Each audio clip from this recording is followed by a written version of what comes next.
मेरे जुनून का नतीजा जरूर निकलेगा। मेरे जुनून का नतीजा जरूर निकलेगा। इसी सियाह समुंदर से नूर निकलेगा। इसी सियाह समुंदर से नूर निकलेगा। गिरा दिया है तो साहिल पे इंतजार न कर। गिरा दिया है तो साहिल पे इंतजार न कर। अगर वो डूब गया है तो दूर निकलेगा। यकीन ना आता हो तो एक बात पूछ कर देखो। यकीन ना आता हो तो एक बार पूछ कर देखो। जो हंस रहा है वो जख्मों से चूर निकलेगा।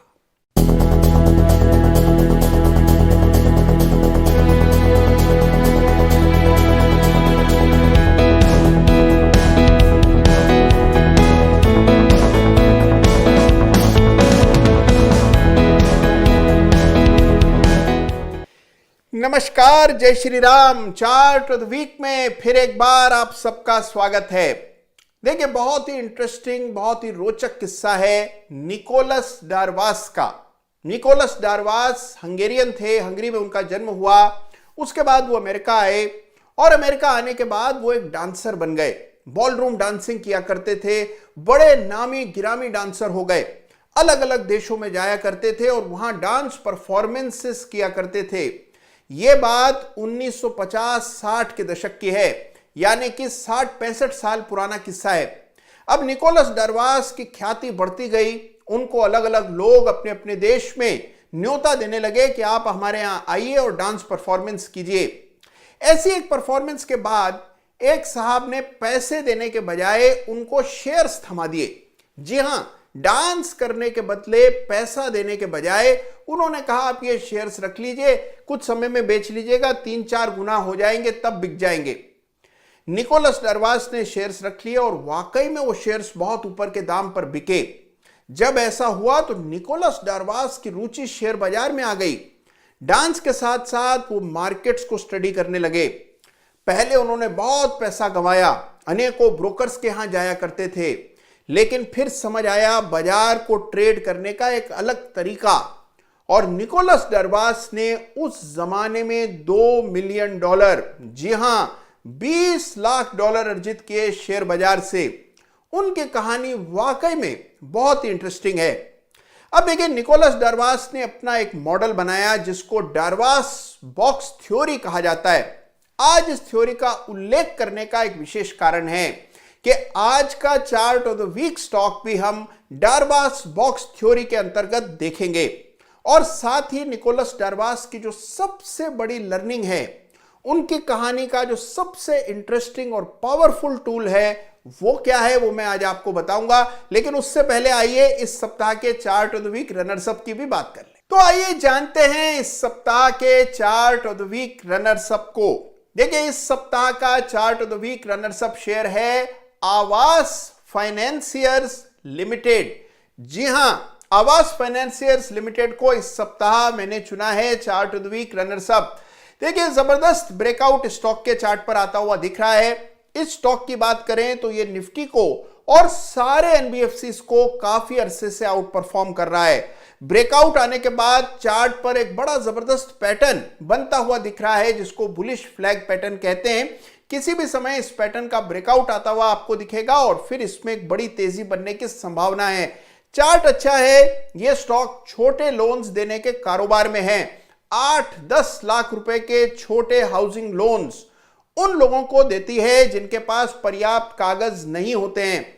ग्रामीण क्षेत्रों में और छोटे शहरों में ये लोन्स देने का काम ये कंपनी करती है।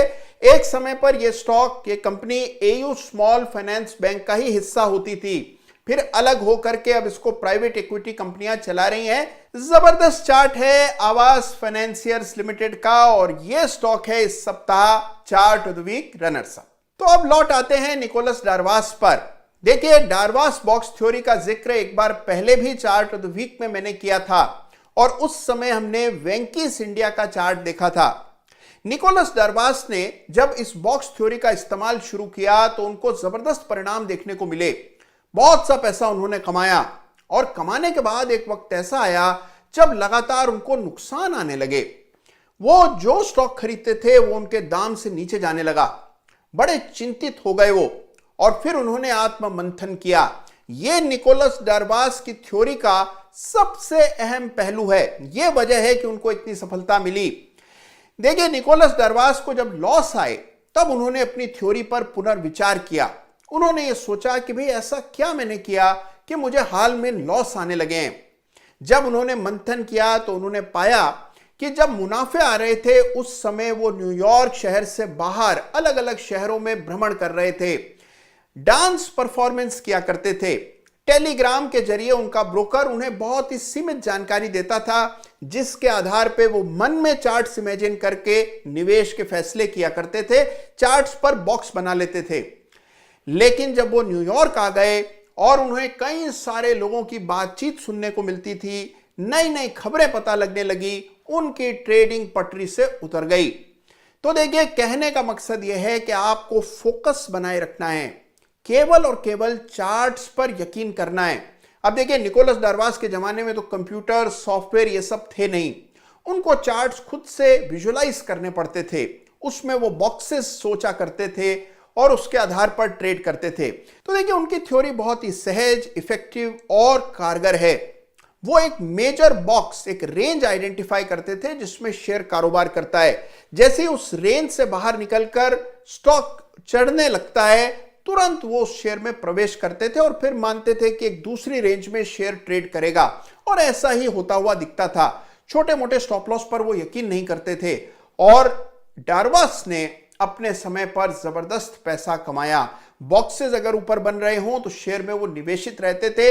ऐसा ही ऊपर बनता हुआ बॉक्स आज के चार्ट ऑफ द वीक में आपको नजर आएगा। इस सप्ताह का चार्ट ऑफ द वीक कौन सा है, आइए जान लेते हैं। इस सप्ताह का blockbuster chart of the week है एनबीसीसी। जी हां, इस स्टॉक का भी वक्त बदल गया है। एनबीसीसी है इस सप्ताह का चार्ट ऑफ द वीक। देखिए, स्टॉक मेरे रडार पर कई हफ्तों से है। जब इसने 40 रुपए की बाधा को पार करके एक बड़ा ब्रेकआउट दिया और ये अगले बॉक्स में प्रवेश कर गया, तभी ये स्टॉक मेरे रडार पर आ गया था। लेकिन मुझे पूरा यकीन था कि स्टॉक में आपको एक पुल बैक देखने को मिलेगा और तब एक बेहतर अवसर होगा स्टॉक को खरीदने का, और वो घड़ी अब आ चुकी है। एनबीसीसी के चार्ट पर ब्रेकआउट आ जाने के बाद अब पुल बैक देखने को मिल रहा है और यह स्टॉक है इस सप्ताह का चार्ट ऑफ द वीक। आइए जानते हैं क्यों। तो देखिए, आपके सामने है इस सप्ताह का chart of the week NBCC. NBCC का वीकली चार्ट हम स्टडी करेंगे इस सप्ताह चार्ट ऑफ द वीक में। हर सप्ताह चार्ट ऑफ द वीक में वीकली चार्ट्स देखे जाते हैं और मैं हर सप्ताह आपको याद दिलाता हूं कि वीकली चार्ट्स 3 महीने से 1 साल के लिए देखे जाते हैं। तो आज भी जो चार्ट हम देख रहे हैं ये 3 महीने से 1 साल के लिए हम लोग चर्चा कर रहे हैं। इस बात को अपने जहन में जरूर रखिएगा जब खुद से आप इस चार्ट को एनालाइज करें, इसको स्टडी करने की कोशिश करें। देखिए, एक बड़ा जबरदस्त ब्रेकआउट एनबीसीसी में आता हुआ दिखा 3-4 सप्ताह पहले, जब स्टॉक ने 40 रुपए की इस बड़ी बाधा को पार किया। 40 रुपए स्टॉक के लिए एक बड़ा अहम रेजिस्टेंस एरिया था। बड़ा डिसाइसिवली स्टॉक ने इस लेवल को पार करने के बाद एक बड़ी तेजी 52-53 तक आते हुए दिखी। फिर आया कूल ऑफ, यानी कि पुल बैक, और स्टॉक इस पुलबैक में बिल्कुल उन्हीं स्तरों तक आया जिन स्तरों पर ब्रेकआउट आता हुआ चार्ट पर दिखाई पड़ा था। तो बिल्कुल ब्रेकआउट स्तर तक प्राइस आया और वहीं से वापस से बाइंग आते हुए हमने देखी। इसको कहते हैं वैलिडेशन, यानी कि ये आपके लेवल्स को प्रमाणित कर रहा है। ये बता रहा है कि 40 रुपए पर एक बड़ा सपोर्ट अब स्टॉक के लिए है। कई बार हम देखते हैं कि पुरानी रेजिस्टेंसेस सपोर्ट्स में तब्दील हो जाती हैं और बिल्कुल वही होता हुआ यहां चार्ट पर नजर आ रहा है। ब्रेकआउट के बाद, पुलबैक के बाद यहां रिस्क रिवॉर्ड बहुत फेवरेबल है। ये चार्ट है एनबीसीसी का। अब देखिए, इस चार्ट को 2 वजहों से मैंने पसंद किया है। 2 कारण हैं कि ये स्टॉक मुझे इतना पसंद आ रहा है। देखिए, सबसे पहली वजह, इस स्टॉक में जबरदस्त वॉल्यूम होता हुआ हमने देखा है। एक बहुत बड़ा वॉल्यूम फिनोमेना है जिसको हम कहते हैं अक्यूमुलेशन, यानी कि नीचे के लेवल्स पर जब बड़े पैमाने पर शेयर्स को एकत्र किया जाता है, इकट्ठा किया जाता है, तो वो अपना वॉल्यूम का फुटप्रिंट चार्ट पर नजर आता है। देखिए, वही यहां पर होता हुआ आपको नजर आ रहा है। धीरे धीरे कर चुपचाप पदचाप यहां पर सुनिए उन बड़े इन्वेस्टर्स की जिन्होंने धीरे धीरे करके स्टॉक को लगातार एक्यूमुलेट किया। इस तरह के वॉल्यूम गिरावट में नहीं थे, इस तरह के वॉल्यूम तेजी में भी नहीं थे। इस तरह का बड़ा वॉल्यूम आपको यह बता रहा है कि निचले स्तरों पर एनबीसीसी को अक्यूमुलेट किया गया और यह वॉल्यूम से दिख रहा है। वॉल्यूम जो है, जो कि इस पूरे 1-1.25 साल के पीरियड में आपको देखने को मिल रहे हैं, ये बता रहे हैं कि धीरे धीरे करके एनबीसीसी को अक्यूमुलेट किया गया।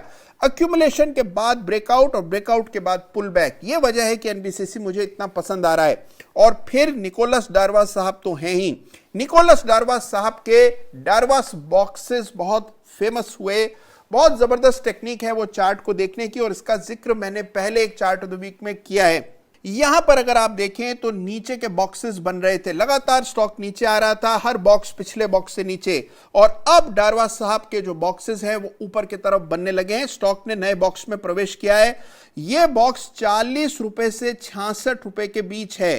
40 to 66 ये वो बॉक्स है जो कि अगर आप यहां एक सीधी रेखा डाल दें तो आपको बॉक्स नजर आएगा। ये 40 से 66 का बॉक्स है, और उसके बाद फिर 66 से 90 रुपए तक का एक बॉक्स बनेगा।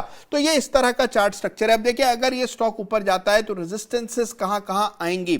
देखिए, सबसे पहला और अहम लेवल जो चार्ट पर है वो डार्वास बॉक्स का अपर एंड है। ये 66 रुपीस के आसपास, 67 रुपीस के आसपास के लेवल्स हैं। ये लेवल निकल गए तो फिर स्टॉक के लिए जो अगला रेजिस्टेंस है वो इन स्तरों के करीब है। ये लेवल 92 रुपए का है, 92।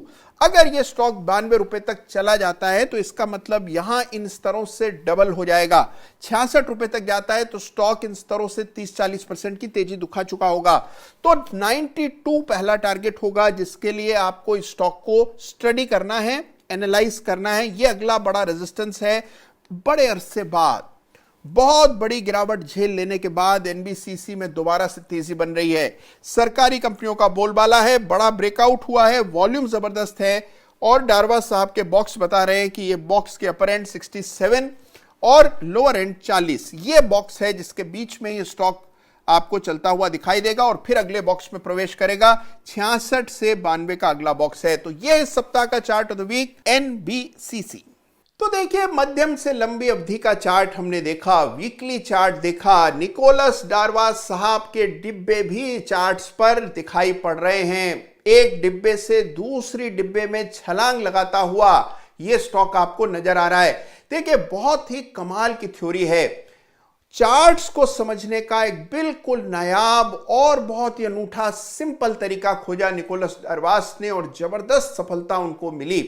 तो देखिए, यहां पर भी डिब्बा बदलता हुआ यह स्टॉक आपको नजर आ रहा है। एनबीसीसी के चार्ट को जरूर अपने से स्टडी कीजिएगा और यह देखिएगा कि क्या आपको भी इसमें डार्वास साहब के बॉक्सेस नजर आ रहे हैं। तो देखिए, आज का यह चार्ट ऑफ द वीक आपको कैसा लगा मुझे जरूर बताइएगा। तो देखिए, जबरदस्त सुझाव आते हैं। कुछ लोगों का सुझाव यह है कि chart of the week market hours में क्यों नहीं दिया जाता।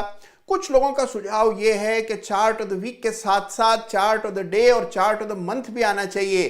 तो देखिए, सारे सुझावों पर मैं विचार कर रहा हूं। इस चैनल में बहुत कुछ नया होने जा रहा है। बहुत जल्द मैं ट्रेडिंग का एक ऐसा तरीका आपके सामने रखूंगा जो कि बिल्कुल नया और असाधारण होगा। लेकिन यह सब करने में मुझे आपका सहयोग और आशीष हमेशा चाहिए। तो अपना सहयोग और आशीष बनाए रखें, और साथ ही चैनल को सब्सक्राइब कर लें, वीडियो को लाइक करें। अपना ख्याल रखिए। नमस्कार, जय हिंद।